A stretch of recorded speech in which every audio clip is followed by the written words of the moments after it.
People usually take enemies to court for money. But my parents? They spent tens of thousands on lawyers just to have a state court certify that their own daughter is a piece of trash. The sound in courtroom 11C is a slow, rhythmic torture. It is the low-frequency hum of fluorescent lights overhead. It is the dry, scratchy shuffle of paper. It is the sound of a reputation being dismantled, one syllable at a time. I sit here, spine locked against the hard oak of the chair. 6 feet, that is the exact distance between my table and the plaintiff's desk. In the military, we call that a standard distance for a grave. Across that gap sits Daniel Bailey, my father, my creator, my primary adversary. He looks perfect. A blue-blooded CEO in a bespoke Navy suit, tailored so precisely there isn't a single wrinkle despite 3 hours of testimony. His collar is a crisp, blinding white, the kind of white that suggests he's never broken a sweat in his life. Next to him, my mother, Evelyn, rolls a strand of pearls between her thumb and forefinger. She stares at the felt-covered bulletin board on the far wall. She avoids my gaze with the practiced grace of someone stepping over a pile of roadside trash on a sidewalk. The air in here is cold, sterile, and smells like artificial lemon shoe polish. It's a scent meant to mask the rot of injustice. Personality disorder, the hired gun says. That's Daniel's lawyer. He's standing now. He doesn't look at Judge Marion Vale. He looks at the gallery, toward the 2 local reporters scribbling in the back row. He's performing. Systematic deception, the lawyer continues, his voice thin and sharp like a scalpel. A calculated fabrication of combat history for the sole purpose of emotional and financial extortion. He runs a hand through his slicked-back hair and tosses a thin manila folder onto the table. The slap of the paper echoes like a gunshot. Thud. That folder is barely half an inch thick. It contains nothing about the nights I spent in the dirt, nothing about the smell of burnt rubber and copper. I keep my hands flat on my thighs. My jaw is a locked vice. I don't breathe through my mouth. I watch the lawyer's throat. Every time he lies, his Adam's apple hitches. 1, 2, 3 swallows. My heart rate is 65 beats per minute. Steady, tactical. On the battlefield, when the mortar rounds start screaming overhead, you don't waste oxygen explaining yourself to the enemy. You don't scream. You observe the angle of the fire. You identify the muzzle flash. I'm identifying his muzzle flashes now.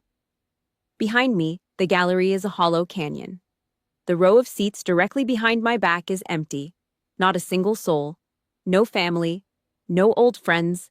No one to hold a hand or offer a nod. I spent a decade protecting this country's borders, but in this room, within these 4 wood-paneled walls, there is no one to protect mine. Fabricated war records, the lawyer repeats, leaning into the microphone. My client, Mr. Bailey, simply wishes to protect the integrity of the family estate from someone who would use a uniform to mask a fractured mind. I shift my gaze to the right. Daniel is leaning back in his leather chair now. His posture is relaxed, triumphant. His lips twitch, just a quarter of an inch, a ghost of a smirk. He's waiting. He's waiting for the breakdown. He wants me to jump up and scream about the dust in Kandahar. He wants me to sob and show the court my scars. He wants me to act exactly like the unstable person his lawyer is describing. If I lose my temper, I lose the case. If I show pain, he wins the narrative. A shard of light catches my eye. It's bright, aggressive, and expensive. It's the gold tie clip pinned to Daniel's navy silk tie. Solid gold. It glints under the fluorescent buzz, a tiny yellow bar of pure arrogance. I know that clip. I've seen that flash of gold before. It was the last thing I saw 14 years ago, the day he used that same calm CEO voice to tell me I was no longer a Bailey. The day he threw my duffel bag onto the wet driveway and closed the door. The lawyer picks up the folder again and nems it down harder this time. Slam. The sound doesn't stay in the courtroom. It travels. It warps. The white walls of room 11C begin to bleed into the gray Chicago fog of a November morning over a decade ago. The lemon polish smell vanishes, replaced by the sharp, metallic scent of cold rain on asphalt. The sound of that folder hitting the table isn't paper on wood anymore. It's the sound of a heavy oak front door slamming shut. It's the sound of a deadbolt sliding into place. It's the sound of the world ending before it even began. I stare at the gold clip. My pulse doesn't rise, but my vision narrows until the rest of the room is a blur. 14 years ago, that gold clip was at eye level when he looked down at me and said, "Don't you dare come back until you've turned yourself into something I can actually use." I look at him now. He thinks he's won. He thinks a state judge and a few $1,000s in legal fees can erase the girl he broke. But Daniel Bailey forgot one thing. You don't send a medic to hell and expect her to come back afraid of a man in a suit. The judge clears her throat, her black robes rustling like dry leaves. Does the defense wish to cross-examine? I stand up. Not because I have to, but because it's time to survey the wreckage. The gold clip flashes one more time, and the door in my memory slams again. The flash from that gold tie clip in courtroom 11C isn't just a reflection. It is a surgical strike. It punctures the sterile gray of the present and drags me back. Back to the night the perfect Bailey portrait finally shattered into jagged glass. Chicago, 14 years ago. The living room of the Bailey estate didn't feel like a home. It felt like a high-end museum exhibit. It smelled like expensive pine wax and the heavy oaky scent of Daniel's $100 bourbon. Everything was beige, everything was soft. Even the sheepskin rug under the coffee table looked like it had never felt the weight of a real human foot. Mason stood in the center of the room, the golden boy. He was wearing a fresh bespoke suit, the wool so fine it looked like liquid. He held a thick envelope from Harvard like it was a holy relic. He didn't just look successful, he looked like a god-tier investment that had finally paid off. Daniel didn't smile. He gloated. He poured a finger of bourbon, the ice cubes clinking against the heavy crystal. Clink, clink, clink. A rhythmic sound of victory. He clapped Mason on the shoulder, a gesture of ownership more than affection. I stood in the shadows of the arched doorway. My fingernails were stained with black engine grease from the local shop where I'd spent my Saturday morning fixing a rusted Chevy. I had a smudge of oil on my jaw. I was a smear of dirt on their masterpiece. Daniel didn't look at me. He looked through me. To him, I wasn't a daughter. I was a manufacturing defect, a piece of broken equipment that was ruining the aesthetic of his showroom. That night, I locked the bathroom door. The fluorescent light over the vanity was harsh, flickering with the same sick buzz as the lights in this courtroom. I looked at the Bailey doll in the mirror. Long, blonde hair, soft curls, the pride of the suburban country club. My mother's favorite accessory to brag about over bridge games. I picked up the electric clippers. The hum started low, a mechanical guttural growl. I didn't hesitate. I pressed the cold steel comb against my forehead and pushed. Hard, straight back to the nape of my neck.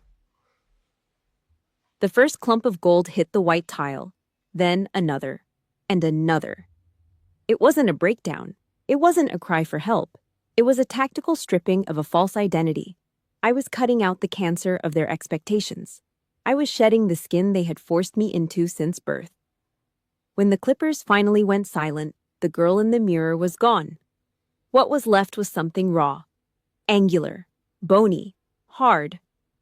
My scalp felt naked, exposed, and for the first time in my life, light. I looked like a soldier before I ever even knew what a recruitment office looked like. The next morning, the house was a tomb. The only sound was the hiss of the high-end espresso machine, drifting through the hallways like a ghost. Evelyn was standing at the kitchen sink. Her back was a frozen statue of cashmere. She was white-knuckling a yellow sponge, wringing it over and over until her knuckles were the color of the marble countertop. She wouldn't turn around. Looking at me meant acknowledging that her doll was broken. It meant acknowledging that she had failed her only job, maintaining appearances. Daniel sat in his leather chair in the breakfast nook.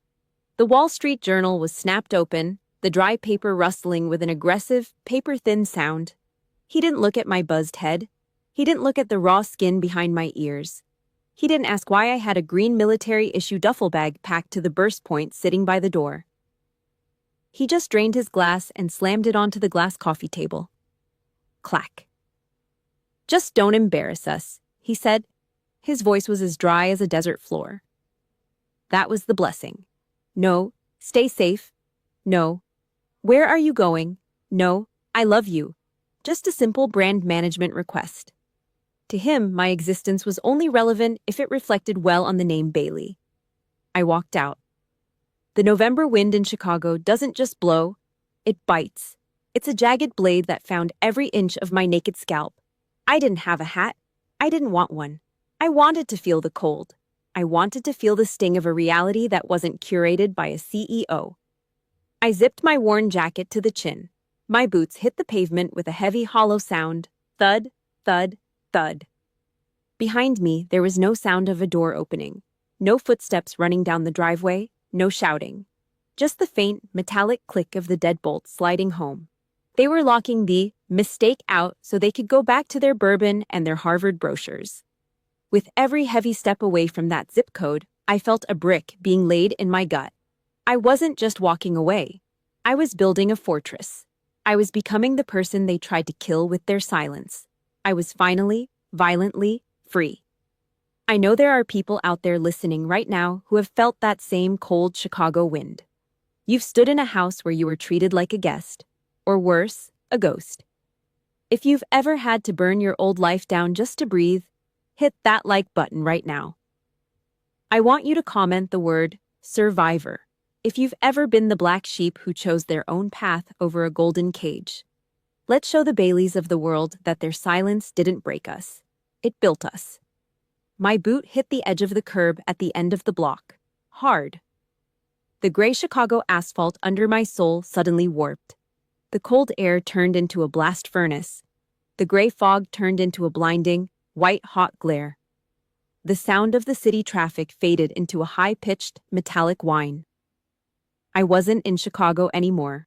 My boot landed deep in the red, scorching, suffocating sand of Kandahar. My boot hit the edge of the curb at the end of that Chicago block, but it didn't find concrete. It sank. It found heat.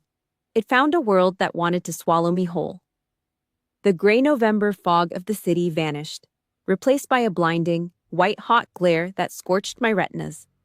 The sound of the deadbolt sliding home in my father's house didn't fade. It exploded. Kandahar. 200 hours. The shockwave hit me like a physical wall, tossing me out of the back of the Humvee like a rag doll. I didn't feel the impact when I hit the ground. I only felt the vibration rattling my teeth and the immediate suffocating weight of red dust. The night sky had been torn wide open. An IED buried deep under the washboard road had turned our lead vehicle into a heap of twisted, burning scrap metal. The smell hit first. Not the pine wax of a Chicago mansion. This was the real world. Burnt rubber, scorched diesel, the sharp metallic tang of ionized air. My ears were useless. A high-pitched metallic whistle occupied the space where sound used to be, a long flat line of noise that felt like a needle drilling into my brain. I tasted copper. I tasted sand. It ground between my molars as I tried to pull in a breath that wasn't half clogged with smoke. Training took over. It's a cold, mechanical thing that lives in the gut, independent of fear. I didn't think about Daniel. I didn't think about my mother's silence. I didn't think about the girl who used to have long blonde hair. I rolled onto my stomach. I checked my limbs, intact. I grabbed my aid bag. It was still strapped to my side, heavy and reassuring. I stayed low, sliding across the hot gravel toward the center of the inferno. 5 yards away, a second vehicle sat tilted on its side, wheels still spinning. Diesel longed out across the dirt, a shimmering black puddle in the firelight. I crawled. My knees scraped against the jagged rocks, but I didn't feel the skin tearing. I reached the rear passenger door. It was warped, jammed tight. I put my shoulder into it, gritting my teeth until I felt a pop in my joint.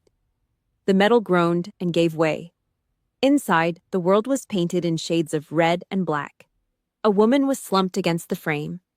She wore JAG legal armor, not a frontline soldier, just a visitor on a bad day. She was gasping, her lungs fighting for air that wasn't there. Blood was erupting from beneath her collar, a rhythmic, violent spray that painted the interior of the cab. Carotid artery. In a Chicago boardroom, this woman would be a statistic. To the Baileys, she would be someone whose death could be used for a tax write-off or a sympathetic headline. To me, she was the only thing that mattered in the universe. I didn't know her name. I didn't know where she went to school. She wasn't my blood. But as I hauled her out onto the sand, she became more important than anyone who shared my last name. I ripped a roll of tactical gauze from my kit. I didn't use a gentle touch. There's no room for gentle in a war zone. I shoved the packing deep into the bubbling wound at her neck, feeling the wet, hot pulse against my fingertips. The blood was slick. It was thick. It smelled like rusted pennies and hot salt. It poured over my hands, staining my sleeves, soaking into the fabric of my BDS. She began to thrash. Her eyes were wide, panicked, rolling back into her head as the shock started to claim her. "Look at me," I barked. My voice sounded thin against the ringing in my ears, but I made it a command. I shoved my face inches from hers, letting her see the dirt and the sweat and the absolute certainty in my eyes. "Stay with me. Look at me." I leaned into her. I used my entire body weight, pressing my palms flat against her neck, locking my elbows. I had to be the dam that held back the tide. She reached up. Her fingers, slick with her own life force, clawed at my forearm. Her fingernails dug deep into the heavy canvas of my sleeve, anchoring herself to me. She wasn't just holding on, she was claiming me. We sat there in the dirt, surrounded by the roar of the fire and the distant pop of small arms fire.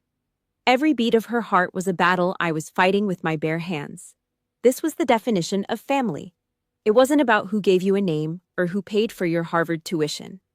It was about who held the wound closed when the world exploded. It was about the person who looked at your blood on their hands and didn't turn away. My parents wouldn't even look at a smudge of grease on my face. This woman was pouring herself into me, and I was holding her together. "You're not going anywhere," I whispered, the words lost to the wind, but felt in the pressure of my hands. The heat was unbearable. The sand under my knees was cooking my skin. My muscles screamed from the strain of the hold. But I didn't move. I didn't let go. Hours later, or maybe seconds, time doesn't exist when you're counting heartbeats. The medevac birds appeared like prehistoric shadows against the smoke. As the flight medics took over, prying my hands away from her neck, I stood up. I was trembling. The adrenaline was leaving me, replaced by a cold, hollow ache. I looked down at my hands. They were dyed crimson, the blood already starting to dry in the desert heat, turning into a dark, crusty map of the night's work. Nobody at home would ever know about this. This moment wouldn't be in the news. It wouldn't be discussed over bourbon in a beige living room. It was a secret kept by the sand. But I felt it. A heavy, solid weight in my chest. For the first time in my life, I wasn't a guest. I wasn't a mistake. I was a soldier. I wiped a streak of sweat from my forehead, leaving a smear of red across my skin. I looked at the bloody hand that had saved a stranger's life. Then, I thought about the hand I would offer my mother when I finally went home. The hand she would look at with nothing but disgust. The blood was gone. I'd scrubbed it off in a stainless steel sink at Ramstein, watching the rust-colored water swirl down the drain until the porcelain was white again. My hands were clean, but my skin felt tight. Like the desert sun had baked the memory of that JAG officer's pulse into my nerves. 3 military hops and a long commercial flight later, I was standing on the asphalt driveway in Weston, Massachusetts. The air was crisp. The kind of New England cold that doesn't just chill you, it judges you. The house looked exactly the same. Manicured lawns, symmetrical windows, a monument to a legacy built on spreadsheets and silence. I reached into my jacket pocket. My fingers brushed against the metal case of the Bronze Star. It was freezing. A small, heavy weight that represented the worst night of my life and the best thing I'd ever done. I didn't ring the bell. I used my old key. It felt wrong in the lock, like the house was trying to reject me. The door swung open. Evelyn was standing in the foyer. She was wrapped in a cream-colored cashmere sweater that looked soft enough to melt. She didn't move. No arms open, No gasps of relief. She didn't even look at my face. Her eyes drifted down to my boots, worn, dusty, out of place on her Persian rug. "Oh, you're back," she said. Her voice was light, empty. She sounded like she was acknowledging a package delivery, not a daughter who had just crossed 10 time zones to escape a war zone. She didn't ask why I looked thinner. She didn't ask about the fresh, jagged scar on my temple. She just turned around and walked toward the kitchen. I followed her into the living room. The smell hit me immediately. Expensive vanilla candles. A thick, cloying sweetness that felt like it was trying to suffocate the air. It was a smell for people who had never breathed in the scent of a burning Humvee. Daniel was in his usual spot. Leather wingback chair. His face was hidden behind the Wall Street Journal. Rustle. Rustle.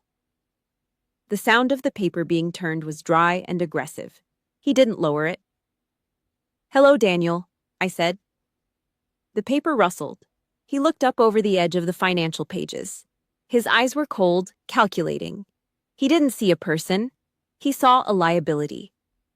"Do you still have your health insurance?" he asked. No welcome home. No, "Are you okay?" Just a logistics check. He wanted to make sure I wasn't going to cost him anything. I stood there, the duffel bag heavy in my hand, feeling the silence of that house settle into my bones. In Kandahar, I was a hero. Here, I was just a bad investment. "I'm fine," I said. My voice was as flat as his. "Good," he snapped, the paper going back up with a sharp, final snap. "I hope you aren't planning on bringing that army surplus attitude into this house. We have a reputation to maintain." I didn't answer. I didn't need to. I looked at Evelyn, who was rearranging a vase of lilies like her life depended on it. They were a closed circuit. No entry allowed. I turned around. I didn't go to my old room. I didn't unpack. I walked right back out that front door. The vanilla smell followed me into the driveway, then died in the cold western wind.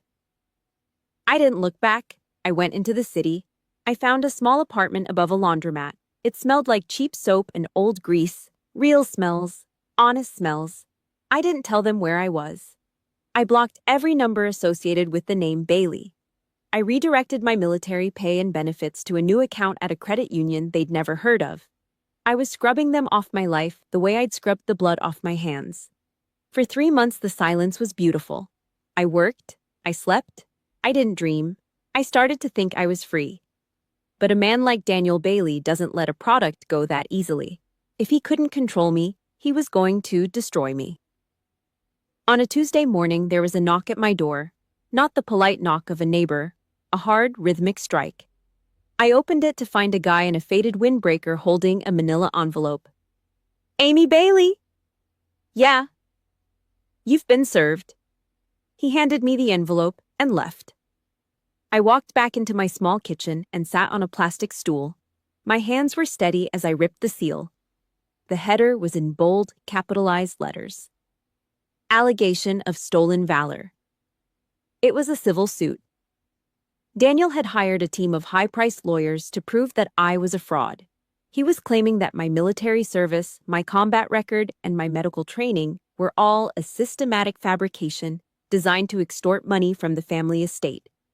He was asking the court to strip me of my civil rights and my reputation. He wasn't just suing me.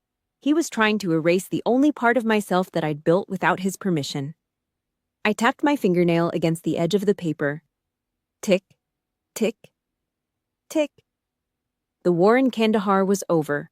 But this one was just starting. And this time, I wasn't just the medic. I was the target.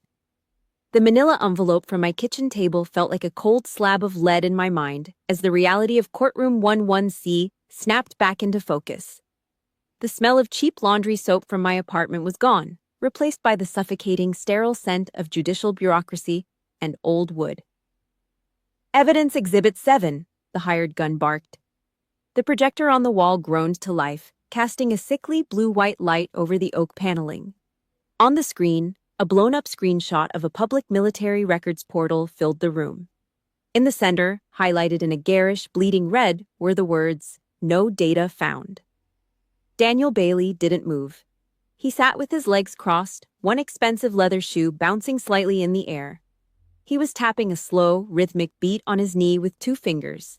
Tap, tap, tap. He knew.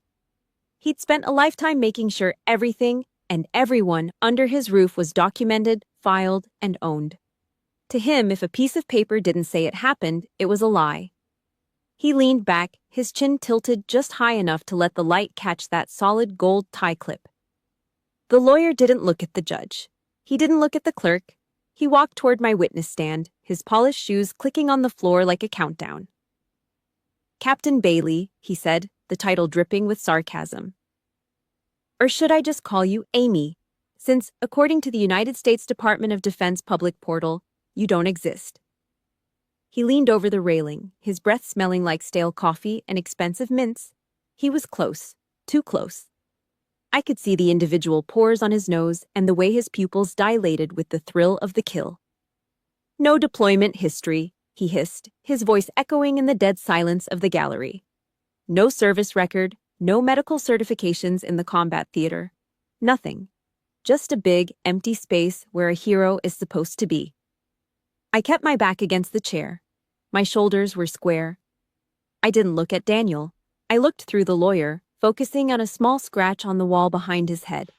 I sat as still as I had in the back of that Humvee, waiting for the dust to settle.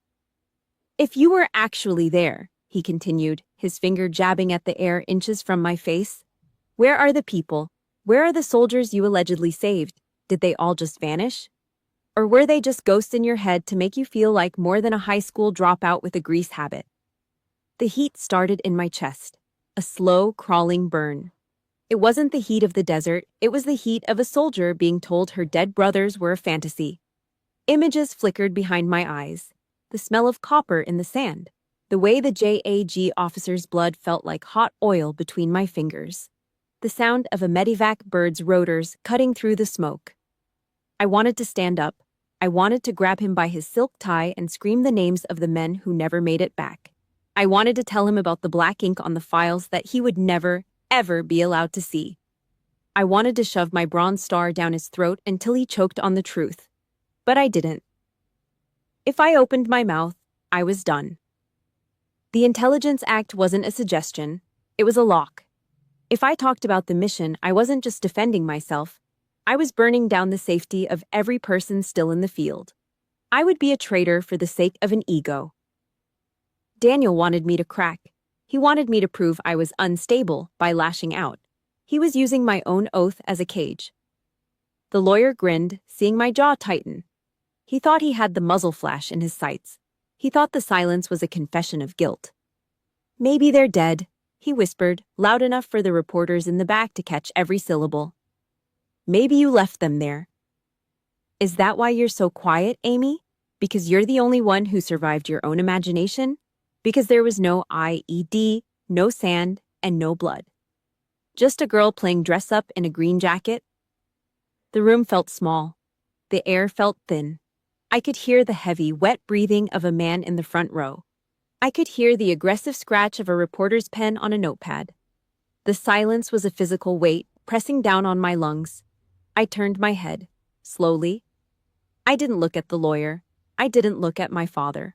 I looked up at the bench. Judge Marion Vale was leaning forward.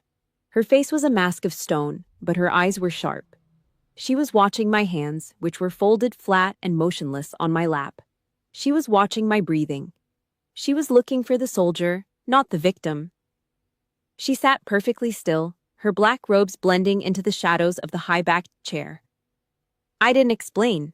I didn't defend. I didn't plead for mercy.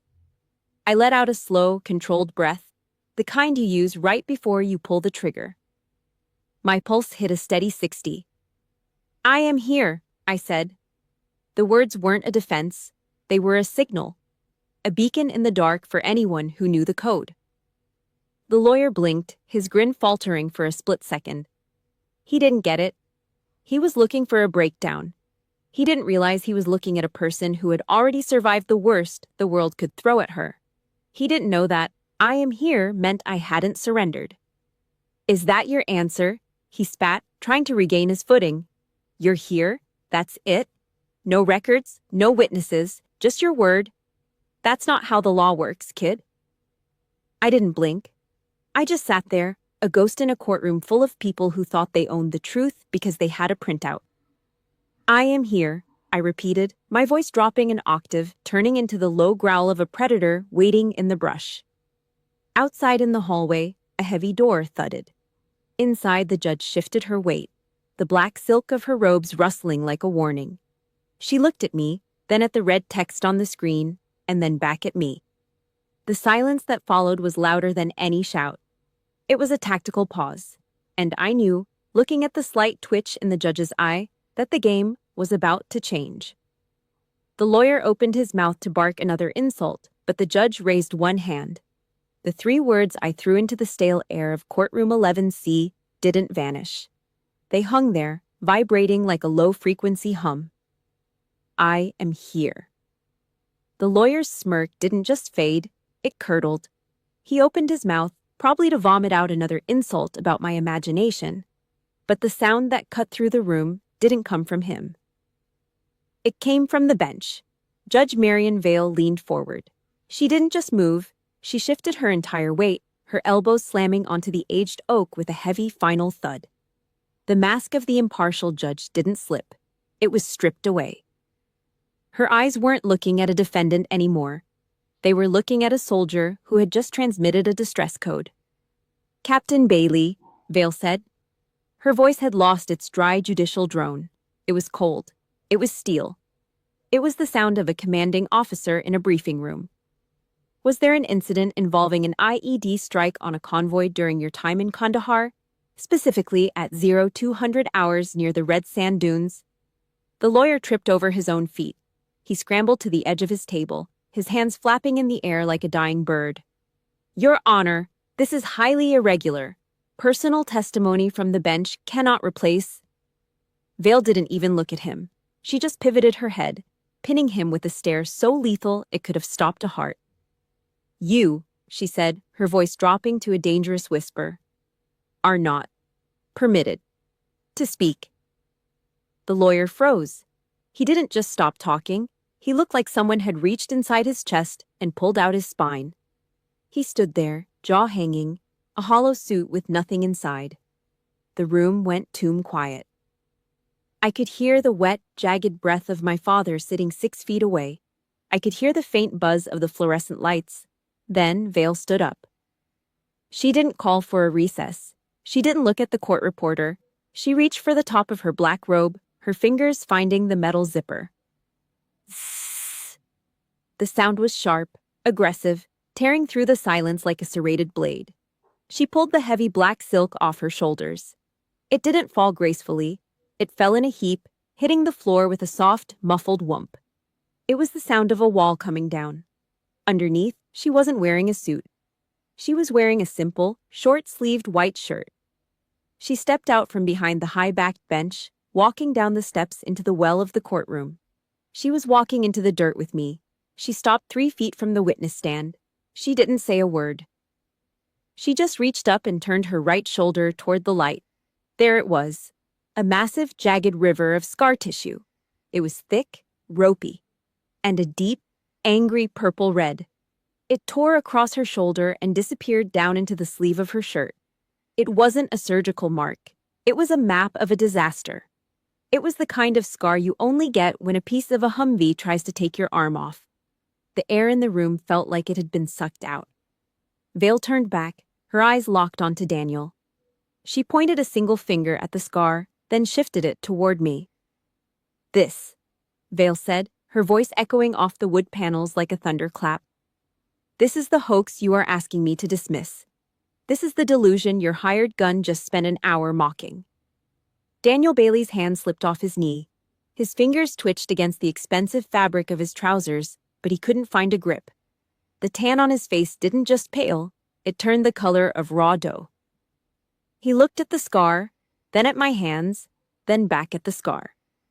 "The woman you accused of being a fraud," Vale continued, stepping even closer to Daniel's table until she was towering over him, "is the only reason I am alive to sit in this chair and judge you.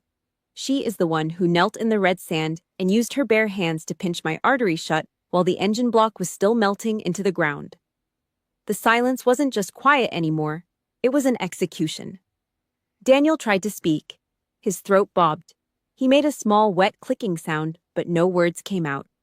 His empire of spreadsheets and stolen valor lies was turning into ash right in front of his eyes. He looked small. He looked like a man realized he had just sued the person who saved the god of his own courtroom. Vale leaned down, her face inches from his.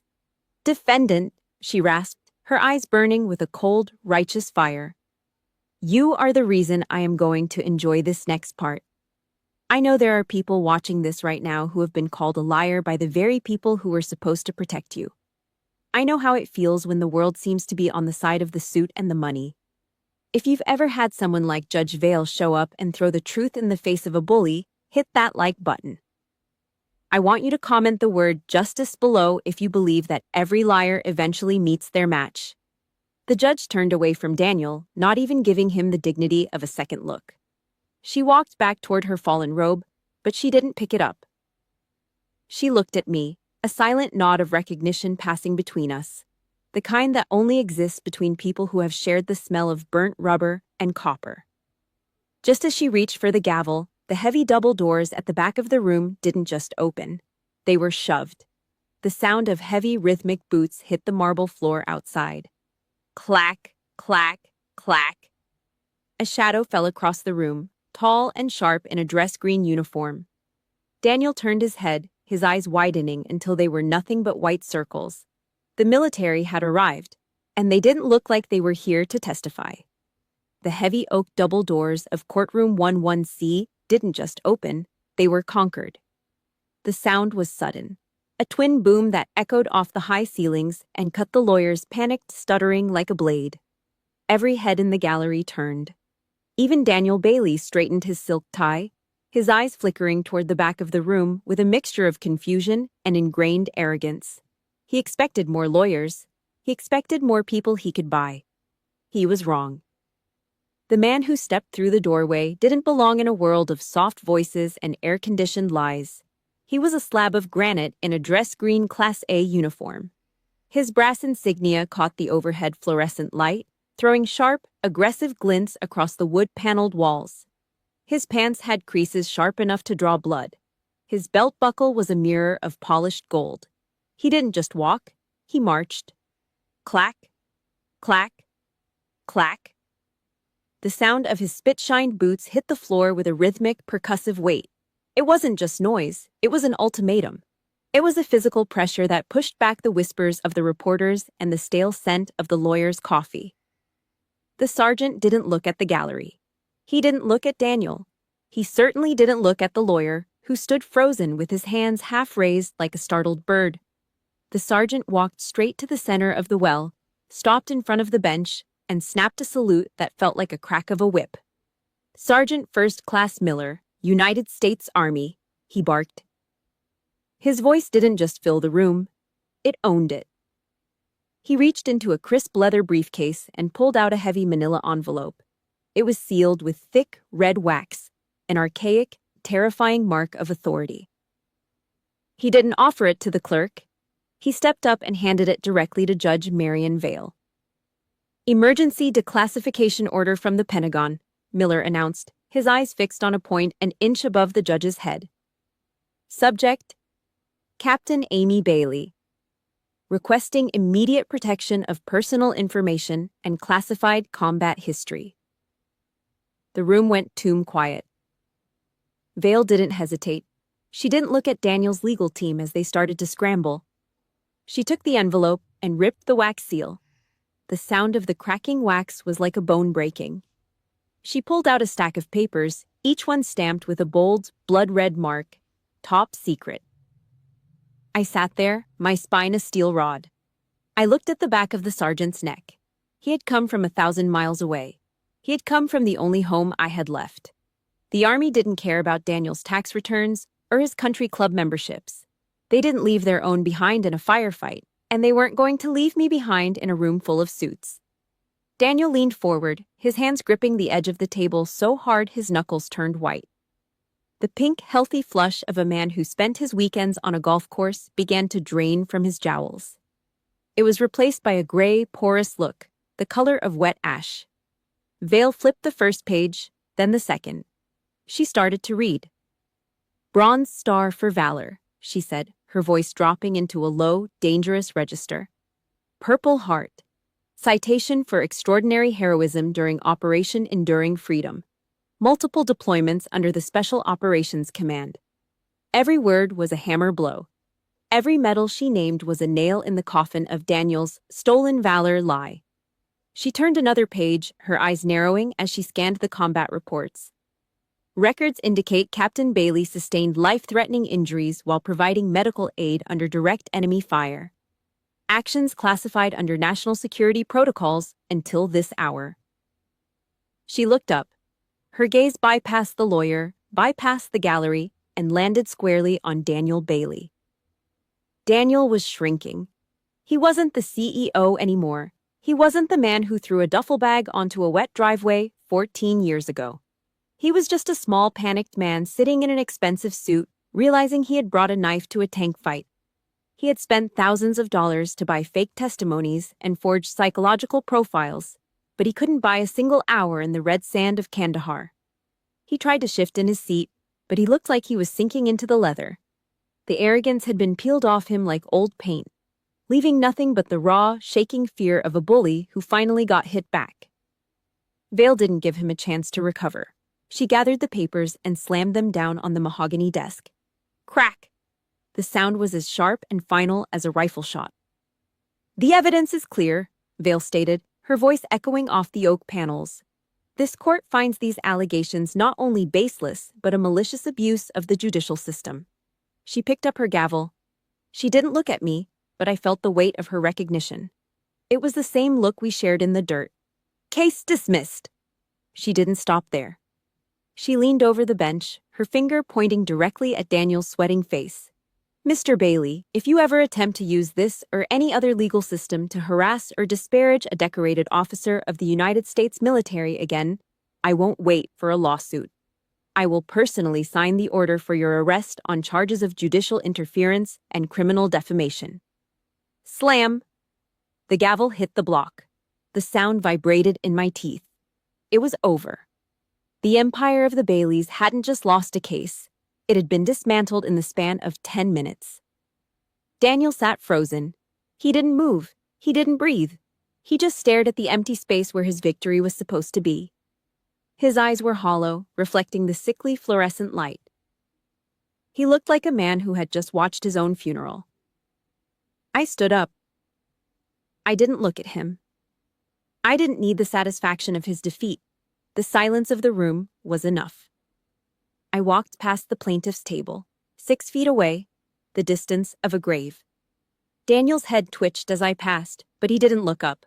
He was staring at his own hands, which were shaking so hard he had to hide them under the table.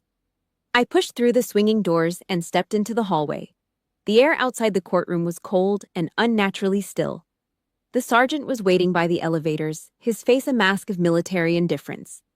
But as I approached, he stood a little straighter. I stopped. I could hear the faint, muffled sound of Daniel's lawyer starting to argue inside, a desperate, pathetic noise. Then, the heavy doors opened behind me. The sound of Daniel's heavy, dragging footsteps hit the marble floor. I didn't turn around. I just waited for the silence to break. The heavy doors of room 11C swung shut behind me, muffled by the thick marble walls of the courthouse. The sound was a final, heavy thud. The sound of a cell door closing, but this time, I was the one on the outside. The hallway was a vast, echoing cavern of white stone and polished brass. It felt cold, but it was a clean cold, not like the suffocating, vanilla-scented air of the Bailey estate. Sergeant First Class Miller was waiting by the bank of silver elevators. He stood like a statue carved from granite, his Class A uniform a sharp, green contrast against the pale marble. As I approached, he didn't say a word. He didn't have to. He pivoted on his heel, his spit-shined boots snapping together with a sharp, metallic clack.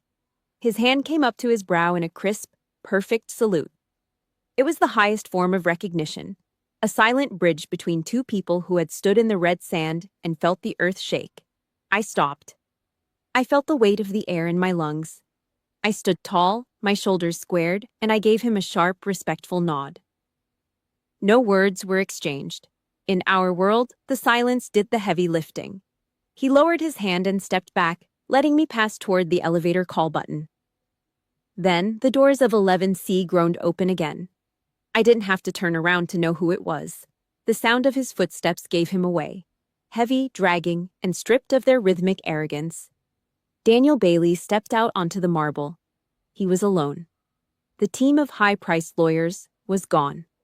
Evelyn was nowhere to be seen, likely already halfway to the country club to begin the damage control. Daniel looked smaller than he had 10 minutes ago.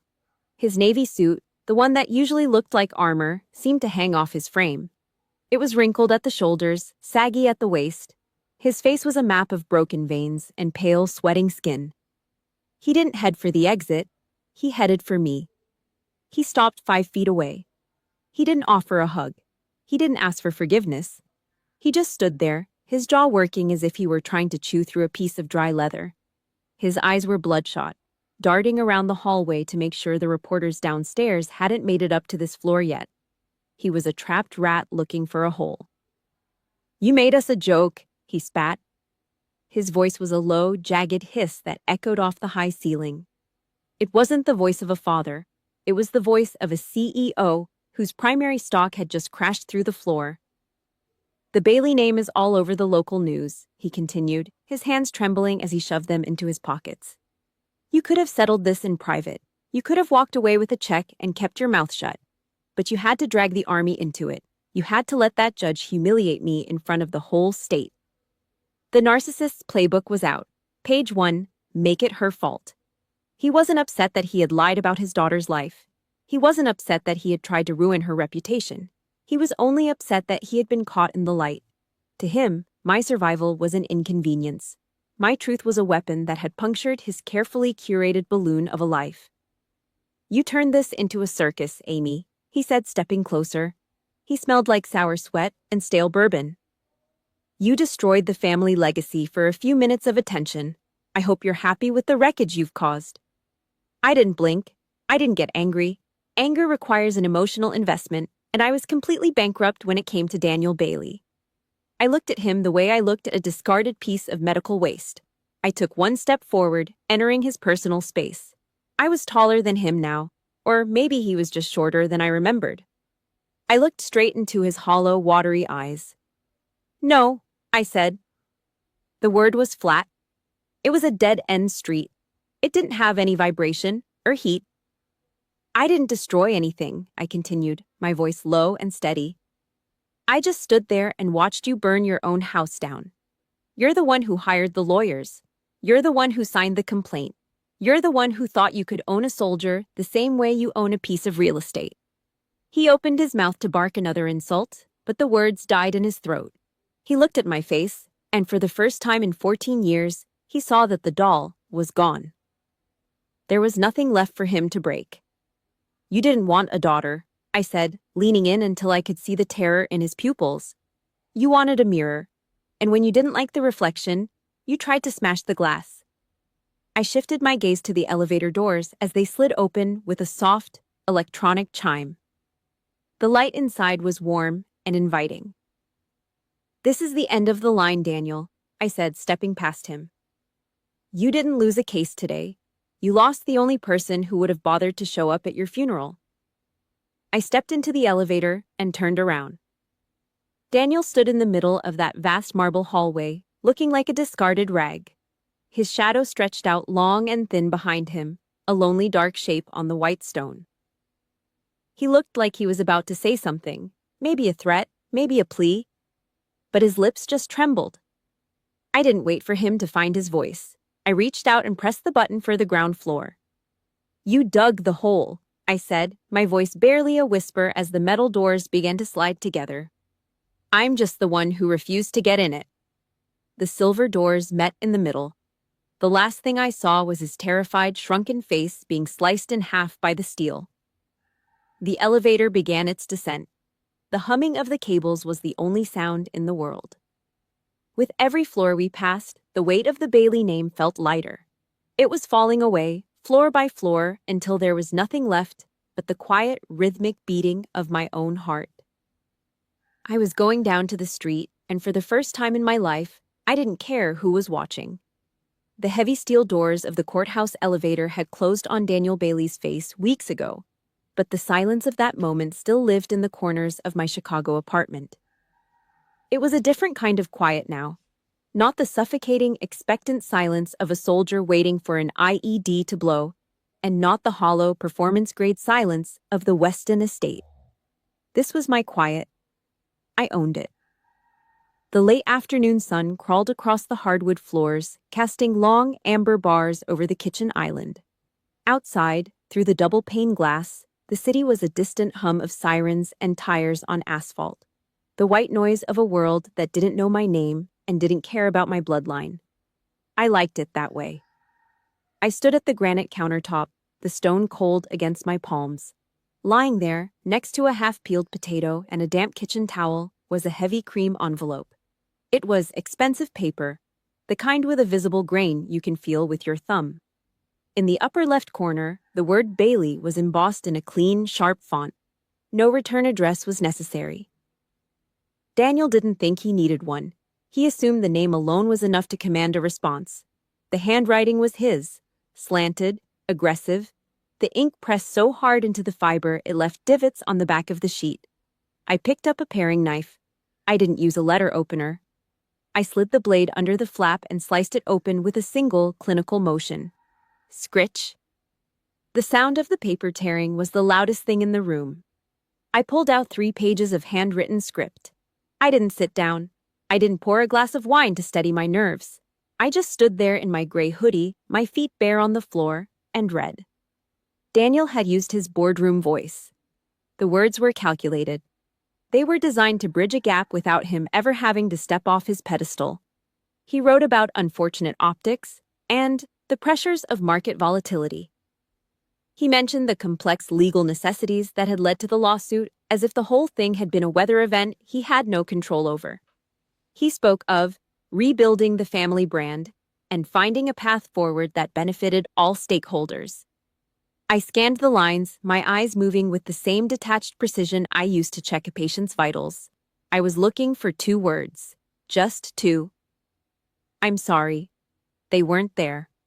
I looked for another word, a simpler one. Daughter. It wasn't there either. The letter was a masterpiece of hoovering, that desperate, tactical move a narcissist makes when they realize they've lost their grip on a victim. It was a PR statement disguised as a personal note. He wanted me back in the fold, not because he missed me, but because the stolen valor lawsuit had backfired so spectacularly that the Bailey name was now synonymous with bully. He needed me to stand next to him at a fundraiser. He needed me to smile for a local news camera so he could reclaim his status as a patriot. He wasn't asking for my forgiveness, he was asking for my cooperation. 5 years ago, a letter like this would have wrecked me. I would have spent the night huddled on the floor, analyzing every sentence, looking for a hidden spark of love. I would have convinced myself that regret over circumstances was almost the same thing as an apology. I would have crawled back, desperate for a crumb of his approval, only to let him kick me again 6 months later. But as I looked at the ink on the page, I felt something new. Nothing. I didn't feel a spike in my heart rate. I didn't feel the familiar hot crawl of anger in my gut. I felt the same way I felt when I read a flyer for a discount vacuum cleaner or a coupon for a pizza I didn't want to eat. It was junk mail. Daniel Bailey had finally achieved the one thing he feared most. He had become irrelevant. He didn't deserve my rage. Rage is an investment. It's an emotional currency, and I was officially closing the account. I looked at the window. The sun was dipping below the skyline now, turning the glass into a mirror. I saw a woman standing there. Her back was straight. Her jaw was set. She didn't look like a doll or a disappointment. She looked like a survivor who had finally stopped running. I turned back to the counter. I didn't tear the letter into 100 dramatic pieces. I didn't set it on fire in the sink and watch the flames consume his lies. That would have been too much effort. I simply folded the pages back into the envelope. I did it neatly. Square corners, no creases. I reached down and opened the cabinet under the sink. I pulled out the trash can. It was half full of coffee grounds, eggshells, and the brown skins of the potatoes I'd been peeling for dinner. I dropped the Bailey Legacy into the bin. It landed on top of a soggy paper plate. The cream-colored paper looked ridiculous next to the trash, like a silk tie in a gutter. I didn't look twice. I pushed the lid down until it clicked. I walked over to the sink and turned on the faucet. I let the water run until it was hot, stinging hot. I pumped a glob of heavy-duty soap into my palms and scrubbed. I got under my fingernails. I rubbed my wrists. I watched the bubbles slide down the drain, taking the last lingering scent of expensive stationery with them. I dried my hands on a rough cotton towel. I felt light. Not the lightness of a bird, but the lightness of a soldier who had just dropped an 80-pound ruck at the end of a 20-mile march. My spine felt longer. My breath felt deeper. I turned away from the kitchen and walked toward the small brick fireplace in the living room. It wasn't lit, but the mantel was crowded with the only things that mattered now. A brass shell casing from Kandahar, a small wooden box containing a bronze star, and a single framed photograph. I stopped in front of it. I reached out and adjusted the frame by a fraction of an inch. In the photo, I wasn't alone. I was standing in a dusty, sun-bleached camp, my arm around a woman who was laughing so hard her eyes were closed. We were covered in grit. Our hair was a mess. But we were alive. I looked at her face, then I looked at my own reflection in the glass. I knew what I had to do next. I reached into my pocket and pulled out my phone. I didn't look at the missed calls from Weston. I didn't look at the texts from Daniel's lawyers. I opened a new message. I typed a single address I'd memorized a long time ago. "I'm ready," I wrote. I hit send. Then, I put the phone face down on the mantel and walked toward the door. I dried my hands on a rough cotton towel. The fabric was cheap, industrial grade, and felt good against my skin. It didn't have the artificial softness of the linens back in Weston. Those towels always felt like they were trying to hide something. Here, in my Chicago kitchen, everything was exactly what it appeared to be. I tossed the towel onto the granite counter and walked toward the living room. The apartment was filled with the low, golden light of a late Friday afternoon. It wasn't the curated, stifling glow of a designer's vision. It was just the sun hitting a hardwood floor. I stopped in front of the oak mantel. Back at my father's house, the mantel over the fireplace was a museum of Mason's hollow victories. Participation trophies from private schools, framed certificates for charities he never actually worked for, and polished silver cups for sports he only played to look the part. It was a graveyard of ego. My mantel was different. It was mostly bare. There were no gold-plated plaques here. In the center sat a single, simple frame made of unfinished pine. I'd bought it at a base exchange for $5 a long time ago. The wood was slightly splintered at the corners. Inside the glass was a photograph taken with a cheap digital camera on a day that felt like 100 years ago. The image was grainy. The edges were blurred by a haze of Kandahar dust that had settled into the lens. I was in the center of the frame, my body armor caked in a layer of fine red grime. My face was a mess of sweat and soot, my eyes looking tired in a way that sleep could never fix. But I was standing straight. Next to me was Vale. This was before she wore the black robes of a judge. This was before she was the one holding the gavel that would eventually shatter my father's lies. In the photo, her right arm was encased in a bulky white cast, her shoulder wrapped in heavy bandages that were already starting to show spots of yellow-gray seepage. Her face was pale, the color of a ghost, and her eyes were sunken from the blood loss I'd spent hours fighting to stop. But she was laughing, a real, jagged, beautiful laugh that showed her teeth. At the bottom of the photo, written in thick black permanent marker that had started to fade around the edges, were 5 words. "Thanks for not letting go. Vale." I traced the edge of the glass with my thumb. The surface was cold, but the memory was hot. That photo wasn't just a picture. It was a deed. It was the only title I ever cared to own. It was a legacy written in copper-scented sand and tactical gauze, not in trust funds and stock options. I looked at my own reflection in the glass, superimposed over the image of the two soldiers. I saw the scar on my temple. It wasn't hidden under makeup anymore. I didn't need to cover it. Truth is like a combat wound. When it's fresh, it's a mess. It bleeds. It screams. It makes everyone in the room uncomfortable. My father spent 14 years trying to cauterize that truth, trying to stitch it shut with money and lawsuits so he wouldn't have to look at the mess he'd made. But you can't sew a scar out of existence. Eventually, the bleeding stops. The edges harden. It becomes a ridge of tough, unyielding tissue that lives on your body forever. It doesn't hurt anymore. Not really. It just sits there as a reminder. It doesn't prove that you were broken. It proves that you were the one who walked away from the wreck while everyone else was still screaming for a lawyer. It's the only metal that actually matters because you can't buy it and you can't fake it. I inhaled, filling my lungs with the clean, neutral air of the room. There was no scent of vanilla candles trying to mask a rot, no smell of expensive shoe polish or the metallic tang of a dying empire. It was just oxygen. I smoothed the front of my black sweater, my fingers catching on the rough weave. I am Captain Amy. I don't belong to the Baileys. I don't belong to a boardroom or a legacy of theft and silence. I belong to the people who stood in the fire with me. I belong to the woman in that pine frame who knew that my hands were the only thing between her and a body bag. The silence of the apartment wasn't lonely. It was a victory. It was the sound of a war finally reaching its ceasefire. I walked back into the kitchen and reached for the kettle. I moved with a deliberate, steady rhythm, the kind of movement you learn when you're working in the back of a moving vehicle. I measured out the coffee grounds. Dark, strong, real. I didn't want the overpriced, watered-down lattes they served in the Westin cafes. I wanted the bite. I poured the hot water and watched the steam rise, swirling into the afternoon light. I stood there, leaning against the counter, and waited for the brew to finish. I wasn't waiting for a call. I wasn't waiting for a letter. I wasn't waiting for an apology that would never be honest. I was just standing on my own 2 feet. I poured the coffee into a heavy ceramic mug and took a sip. It was bitter and hot. It tasted like freedom. I looked toward the door.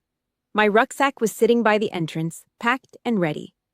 My phone was on the mantel, the screen dark after sending that final message. The world was wide, and for the first time in my life, I wasn't a guest in it. I took another sip of the black coffee and set the mug down. I grabbed my keys from the hook. They made a sharp, metallic sound, a small, defiant echo in the quiet room. I didn't look at the trash can where Daniel's letter sat under the coffee grounds. I didn't look at the empty space on the wall where a family portrait should have been. I walked to the door and pulled it open. The hallway outside was bright. The city was waiting. I stepped out and pulled the door shut behind me. The lock clicked. The past was behind the wood. I was in the light. I